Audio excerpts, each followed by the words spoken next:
ओम शांति। 25 मई 2023 की मधुर महावाक्य। मीठे बच्चे, देह सहित तुम्हारे पास जो कुछ भी है वह सब बलि चढ़ा दो, फिर ट्रस्टी बन संभालो तो ममत्व निकल जाएगा। प्रश्न: हर एक ब्राह्मण बच्चे को कौन सी युक्ति ज़रूर सीखनी चाहिए? उत्तर: सर्विस करने की युक्ति ज़रूर सीखो। शौक होना चाहिए कि कैसे सिद्ध कर बताएं परमात्मा कौन है। तुम्हें बाप की श्रीमत मिली हुई है। सेंसिबल बन सबको बाप का पैगाम सुनाओ। ऐसे अच्छे अच्छे पर्चे कार्ड छपाओ जो मनुष्यों को पता पड़े कि परमात्मा को सर्वव्यापी कहना उनकी इंसल्ट करना है। तुम बच्चे तीर्थ यात्रियों की बहुत सर्विस कर सकते हो। गीत। जिसका साथी है भगवान। ओम शांति। बच्चों ने गीत सुना, बच्चे ही इसका अर्थ समझते हैं। बाकी जिन्होंने गीत गाया वो इसका अर्थ कुछ भी नहीं समझते। ना उन्हों के साथ भगवान है, ना उन्हों को यह पता है कि भगवान कब आकर अपने बच्चों को स्वर्ग का वर्षा देते हैं। बाप ने ही आकर बच्चों को सम्मुख में अपना परिचय दिया है। वही बाप अब सम्मुख बैठे हैं और तुम सुनते हो। तुम ही तूफानों को समझते हो। वो लोग तो कैलेमिटीज़ आदि को तूफान समझ लेते हैं। यह तो 5 विकार रूपी माया के तूफान आते हैं। पुरुषार्थ में माया बहुत विघ्न डालती है, परंतु उसकी परवाह नहीं करनी चाहिए। सिर्फ बाबा को अच्छी रीति याद करने से ही तूफान उड़ जाते हैं। बादशाह का बच्चा होगा, उनको यह निश्चय होगा कि हमारा बाबा बादशाह है, इस बादशाही का मैं मालिक हूँ। नशा रहता है। तुम बच्चों में भी कोई कोई को ऐसा पक्का निश्चय है और बाप को अपना बनाया है। अपना बनाना कोई मासी का घर नहीं है। बस मेरा तो एक शिव बाबा, दूसरा ना कोई।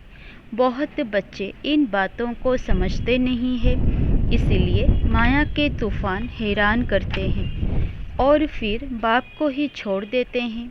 दुनिया में भगवान को यथार्थ रीति कोई नहीं जानते। तुम बच्चे असल में शिवालय के रहने वाले थे, अब वैशालय है। इस समय मनुष्य बंदर से भी बदतर बन गए हैं। मनुष्य का क्रोध बंदर से भी तीखा है। मनुष्य होते भी ऐसा काम करते हैं, इसलिए उनको बंदर से भी बदतर कहा जाता है। भारतवासियों का सबसे बड़ा दुश्मन कौन है जिसने उन्हों को बंदर से भी बदतर बनाया है? यह कोई नहीं जानते। बाप कहते हैं, तुम दिल रूपी दर्पण में अपनी शक्ल देखो।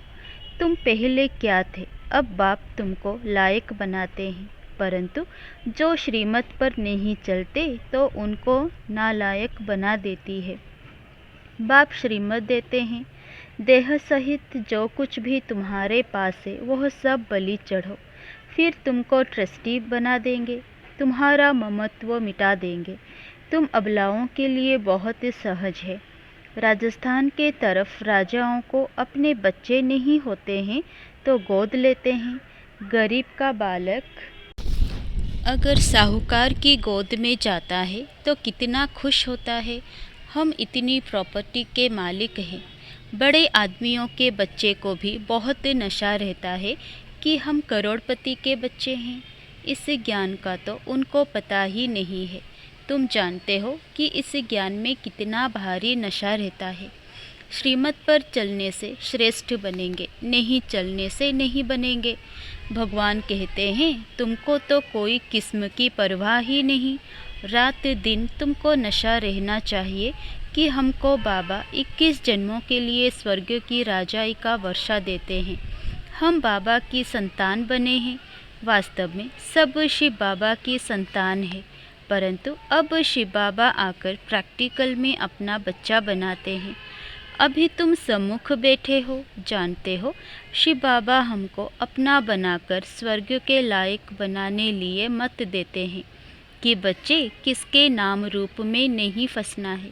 एक शिव बाबा का नाम रूप ही बुद्धि में रखना है। उनका नाम रूप ही मनुष्यों से न्यारा है। बाप कहते हैं, तुम हमारे थे, निर्वाण धाम में रहने वाले थे। क्या तुम भूल गए हो कि हम आत्मा परम धाम, शांति धाम अथवा निर्वाण धाम की रहने वाली है। हमारा स्वधर्म शांत है। यह शरीर और गंस है काम करने के लिए, नहीं तो पाठ कैसे बजाएंगे। हम आत्मा निराकारी दुनिया की रहवासी है, यह बिल्कुल नहीं जानते। यह सब बातें मनुष्य ही जानेंगे, जानवर थोड़े ही जानेंगे। परमात्मा को सर्वव्यापी कह दिया है तो खुद को भी भूल गए हैं कि हम आत्मा है। कहते हैं क्राइस्ट को, इब्राहिम को परमपिता परमात्मा ने भेजा, तो ज़रूर कोई बाप है भेजने वाला। यह तो तुम जानते हो कि ड्रामा अनुसार हर एक आता रहता है। भेजने करने का तो सवाल ही नहीं उठता। इस समय मनुष्य अज्ञान अंधेरे में है, ना बाप को, ना अपने को, ना रचना को जानते हैं। मैं आत्मा हूँ, यह शरीर अलग है, हम आत्मा वहाँ से आए हैं। यह सब बातें बाबा ही याद दिलाते हैं और बाप कहते हैं सभी को याद दिलाओ। तुम्हारा निमंत्रण बहुत अच्छा छपा हुआ है, शिव का चित्र भी है। यह बाबा, यह लक्ष्मी नारायण है वर्षा। लिखा हुआ है परमपिता परमात्मा से आकर लक्ष्मी नारायण जैसा बनने का वर्षा लो। तुम नर से नारायण बनने के स्टूडेंट हो। वो हो साहूकार आदि के बच्चे पढ़ते होंगे तो कितना खुश होते होंगे, परंतु हमारे आगे तो वो कुछ भी नहीं है। अल्पकाल के सुख के लिए मेहनत करते हैं। तुम बच्चे सदा सुख पाते हो, यह भी तुम ही कह सकते हो। कहाँ भी जाओ हाथ में निमंत्रण पत्र हो, बोलो यह सभी आत्माओं का बाप स्वर्ग का रचयिता है। उनसे वर्षा कैसे मिलता है सो लिखा हुआ है। यह निमंत्रण एरोप्लेन से गिरा सकते हो, अखबार में भी डाल सकते हो, बड़े बड़ों को निमंत्रण मिल जाएगा। यह एरोप्लेन विनाश के लिए भी है तो तुम्हारी सर्विस के लिए भी है। यह काम गरीब तो कर न सके, परंतु बाप है ही गरीब निवास। गरीब ही वर्षा पाते हैं। साहूकार तो ममत्वों में फंसे हुए हैं। सरेंडर होने में हृदय विदीर्ण होता है। कन्याओं माताओं का इस समय ही भाग्य उदय होता है। बाप कहते हैं इन माताओं द्वारा ही भारत का और साधु संत विद्वानों का उद्धार करना है। आगे चलकर वह सब आएंगे। अभी वो लोग समझते हैं हमारे जैसा कोई है नहीं। वह यह नहीं जानते कि गृहस्थ व्यवहार में रहते बाप ने राजयोग सिखाया है। उन्हों का हठयोग कर्म संन्यास अलग है। भगवान तो ज़रूर आकर स्वर्ग का मालिक बनाएंगे, तो तुमको कितनी खुशी रहनी चाहिए। बाबा भक्ति में भी लक्ष्मी नारायण के चित्र को बहुत प्यार से साथ में रखते थे। श्री कृष्ण के चित्र को देख बहुत खुश होते थे।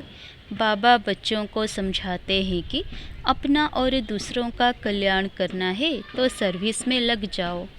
एम ऑब्जेक्ट तो बहुत क्लियर है। वर्षा है डीटी वर्ल्ड सॉवरेंटी, ऊपर शिव बाबा, नीचे लक्ष्मी नारायण। कितना सहज है समझाना। तो सबको निमंत्रण देना है। बेहद के बाप से स्वर्ग का वर्षा ज़रूर मिलना है। जहाँ बहुत लोग जाते हैं वहाँ यह पर्चे ज़रूर फेंकने चाहिए। कोई कुछ कह नहीं सकता। अगर कोई कहे तो हम सिद्ध कर समझाएंगे कि बाप जिससे स्वर्ग का वर्षा मिलता है उनको तुम सर्वव्यापी कहते हो। बाप कहते हैं देखो यह मेरी इंसल्ट करते हो। मैं स्वर्ग का मालिक बनाता, मुझे फिर भीतर ठीकर में डाल दिया है। अब तुम्हें श्रीमत मिलती है कि यह पर्चे खूब बांटो। अमरनाथ की यात्रा पर झुंड जाता है, वहाँ जाकर बांटो। इसमें लिखा हुआ है यज्ञ तप तीर्थ आदि से मैं नहीं मिलता हूँ, परंतु समझाने वाला सेंसिबल चाहिए। समझाना चाहिए वो है गॉड फादर। सिर्फ भगवान ईश्वर परमात्मा कहने से पिता अक्षर नहीं आता। गॉडफादर कहने से पिता अक्षर आता है। हम सभी एक फादर के बच्चे ठहरे। परमात्मा सर्वव्यापी है तो क्या परमात्मा पतित हो गया? वह तो है ऊंचे ते ऊंचा, उनका यादगार मंदिर भी है। तो बच्चों को युक्ति से सर्विस करने का शौक चाहिए। यात्रा पर जाकर बहुत सर्विस कर सकते हो। वह है जिस्मानी यात्रा, तुम हो रूहानी यात्री। समझाना चाहिए तुम कहाँ जाते हो। शंकर पार्वती तो सूक्ष्म वतन में रहते हैं, यहाँ वह कहाँ से आए? यह सब है भक्ति मार्ग। तो ऐसे तुम बहुत सर्विस कर सकते हो। भक्त बेचारे बहुत धक्के खाते रहते हैं तो उन पर तरस पड़ता है। उनको बोलो तुम अपने धर्म को भूले हुए हो। हिंदू धर्म किसने स्थापन किया? सर्विस तो बहुत है, बच्चों को खड़ा होना चाहिए। बाप आया है स्वर्ग का वर्षा देने, फिर भी माया नर्क से नाक से पकड़ एकदम मुंह फिरा देती है। इसीलिए माया से बहुत खबरदार रहना है। अभी तुम बच्चे बाप दादा के सम्मुख बैठे हो। दुनिया को थोड़े ही मालूम है कि बाप सम्मुख आए हैं। सब आत्माओं की ज्योत बुझी हुई है, एकदम बुझी नहीं जाती है, थोड़ी लाइट रहती है। फिर बाबा आकर ज्ञान घृत डालते हैं। जब कोई मरता है तो दीवा जगाते हैं। यहाँ योग से आत्मा की ज्योत जगाई जाती है। ज्ञान की धारणा करते रहते हैं। भारत का प्राचीन राजयोग मशहूर है। वह निवृत्ति मार्ग वाले तो अनेक प्रकार के हठयोग सिखलाते हैं। फायदा कुछ भी नहीं, नीचे गिरते ही जाते हैं। सिवाय योगेश्वर के कोई योग सिखला ना सके। योग सिखलाने वाला है ईश्वर, वह है निराकार। बाप कहते हैं तुमको अब योग सिखला रहा हूँ। अब तुम्हारा 84 का पार्ट पूरा हुआ। कोई के 84 जन्म, कोई के 60, कोई के 1-2 जन्म भी होते हैं। तुम बच्चों को खूब सर्विस करनी है। भारत ही हेवन था, गॉड गॉडेज का राज्य था। यह बातें तुम्हारे सिवाय कोई समझा ना सके। गाली भी तुमको खानी पड़ती है। बाबा गाली खाएंगे तो क्या बच्चे नहीं खाएंगे? सितम सहन करेंगे। यह भी ड्रामा में नूंद है, फिर भी ऐसे ही होगा। अभी तुम बच्चों को पारस बुद्धि बनाता हूँ। ऐसे बाप को बहुत याद करना चाहिए जो विश्व का मालिक बनाते हैं। कहते हैं बच्चे जीते रहो, स्वर्ग का राज्य लो। ऐसे मीठे मीठे बाप को तुम याद नहीं कर सकते हो। याद से ही विकर्म विनाश होंगे। रहा हुआ पापों का खाता यहाँ चुक्त करना है। अगर योग नहीं लगाएंगे तो सज़ा खानी पड़ेगी। उस समय बाबा साक्षात्कार भी कराते हैं। तुम हमारे बनकर फिर फारगती दे, तुम ट्रेटर बन गए। तुमने शुरुआत में साक्षात्कार भी किया है। अच्छा, मीठे मीठे सिकिलधे सदा सलामत बच्चों को माता पिता का याद प्यार और गुड मॉर्निंग। बच्चों को समझना है कि हम यह शरीर छोड़ स्वीट होम में जाएंगे। अब यहाँ रहने में ज़रा भी मज़ा नहीं है। अब हम बाबा के पास जाते हैं। बाबा को ही याद करना है। वहाँ से फिर स्वर्ग धाम में जाएंगे। यह यात्रा बड़ी वंडरफुल है। इसमें माया बहुत विघ्न डालती है। अच्छा, मीठे मीठे सिकिलधे बच्चों प्रति माता पिता बाप दादा का याद प्यार और गुड मॉर्निंग। रूहानी बाप की रूहानी बच्चों को नमस्ते। धारणा के लिए मुख्य सार। पहला, एक शिव बाबा का नाम रूप बुद्धि में रखना है और किसी के भी नाम रूप में फंसना नहीं है। दूसरा, माया के तूफानों की परवाह नहीं करनी है। मेरा तो एक शिव बाबा, दूसरा ना कोई। इस विधि से तूफान हटा देने हैं। वरदान, सदा यथार्थ श्रेष्ठ कर्म द्वारा सफलता का फल प्राप्त करने वाले ज्ञानी योगी तो आत्मा भव। जो ज्ञानी और योगी तो आत्मा हैं, उनके हर कर्म स्वतः युक्ति युक्त होते हैं। युक्ति युक्त अर्थात सदा यथार्थ श्रेष्ठ कर्म। कोई भी कर्म रूपी बीज फल के सिवाय नहीं होता। जो युक्ति युक्त होगा वह जिस समय जो संकल्प वाणी या कर्म चाहे वह कर सकेगा। उनके संकल्प भी युक्ति युक्त होंगे।